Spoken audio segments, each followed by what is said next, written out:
What's up, fuckers? Man, oh man. Apologies in order, goddammit. That's right. I just uploaded the mini Adamas video, and for some reason I didn't do a heat check when I was done. You know, I'm part of the no edit gang with these videos. In case you haven't noticed, there ain't no editing that takes place. It's usually rip and run. But for the most part, usually I at least do a heat check to see how things sound or how they look. And I didn't catch how shitty that audio was. So it probably won't get any views. I originally was going to reshoot it, but I was like, you know what? I kind of lost that mojo. And so I figured I gotta give these fiends something. More knife dope, you know? More dope. Gotta give them a fix.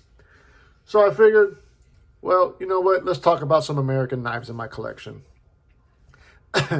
Full disclosure, initially, when I got into the knife game, I wasn't as cognizant, like that big word, huh? I wasn't as cognizant of, you know, American knife companies and trying to keep our dollars here in this great country of ours. You know, I was just spending money 90% of the time, 99% of the time on a budget wonder or a budget knife, you know, and never really trying to make that conscious effort on trying to buy American first. Still, it all boils down to the knife itself in the grand scheme of things, but I am trying to make an effort to find the good knives that are, you know, that I'll like and that I want to spend money on. And I will definitely start trying to buy more American. I've been kind of on this American gig probably for about the last 4 or 5 months where I've been focusing more on that. So that being said, I decided today to make a quick video just showcasing some of my American knives in my collection. I also wanted to showcase some of my favorite American companies that I do business with and that I enjoy. Some of these small companies like Rip's Garage Tech. That's a company that I just started buying clips from. Fabulous service, fabulous customer service, fast shipping, nothing but positive things. Another great company that I'm really high on is Original Goat. Quality scales coming from them. Kathy is the lady who I've dealt with via email. Super sweet, very prompt, great company. NC Blade is another one. Don't have a lot of dealings with them, but the few dealings I've had have been phenomenal. And they even send you a nice little note in the box when they ship you something. And of course, who could forget about Lynch Northwest Side? Mr. Casey. He's a fucking gem, let me tell you. So those are just some of the companies I wanted to give a quick showcase to. Now let's talk about the knives. That's what we're here for.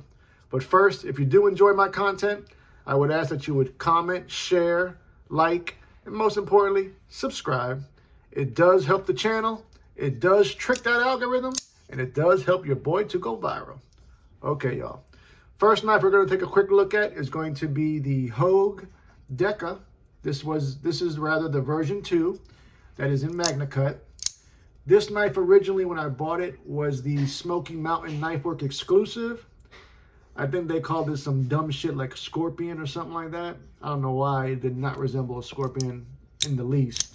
It actually came with some black and gold fat carbon scales, which were really nice. But then, of course, Original Goat came into my life, and they made these Deca scales, which bring the knife to another level.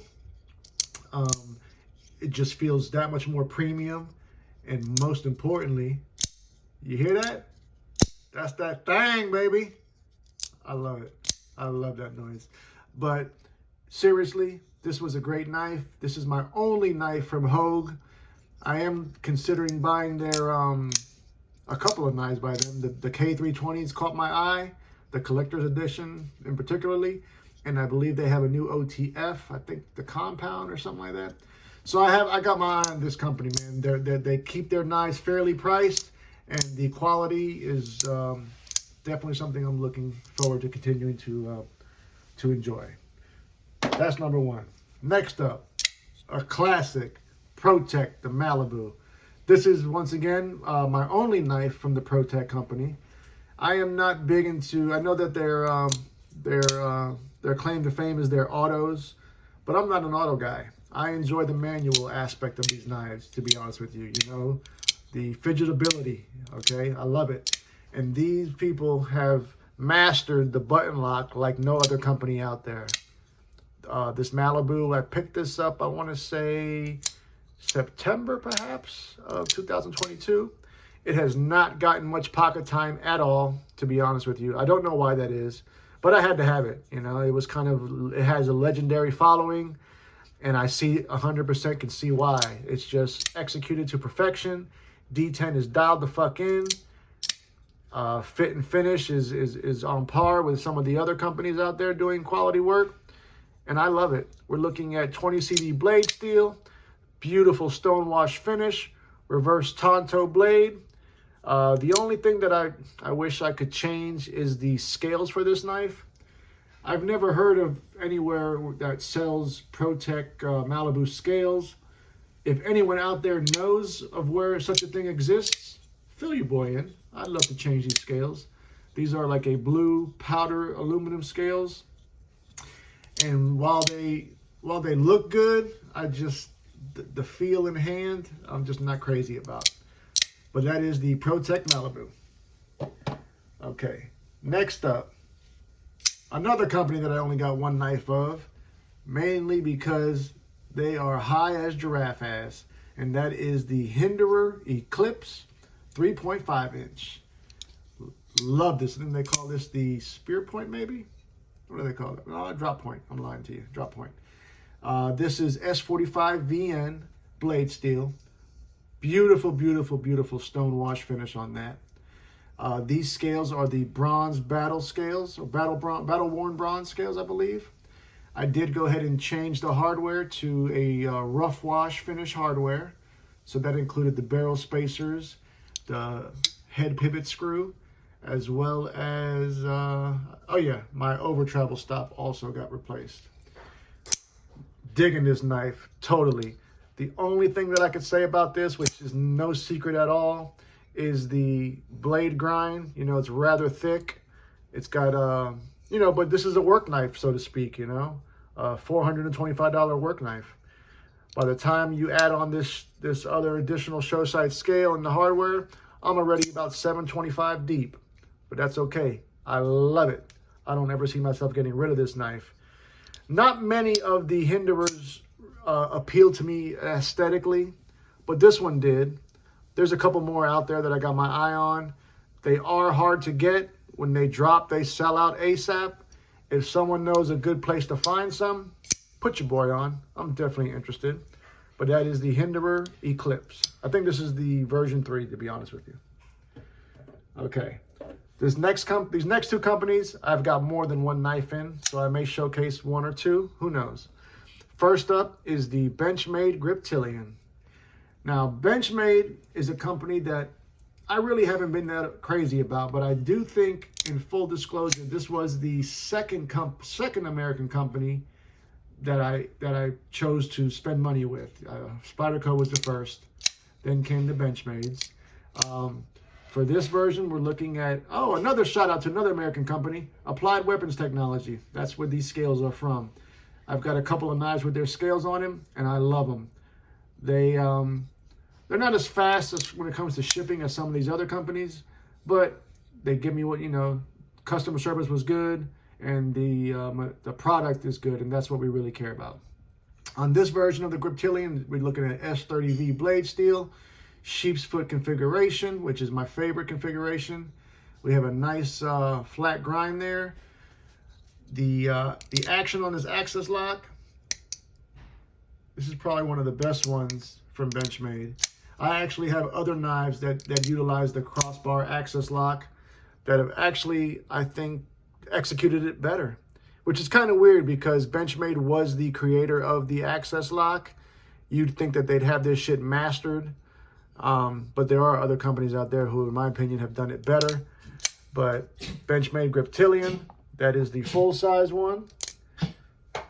Also from Benchmade, I've got the one that I just did a video on, which is quickly becoming a favorite in my collection, is the Mini Adamas, Once again, we have the Applied Weapons Technology scales. This is the cobalt finish. We have that Crewwear blade steel, which has been Cerakoted, FDE color. This access lock is a little bit better than the Griptilian. I don't know if that's because this is broken in a little bit more, but this is a tactical folder is what they classify it as.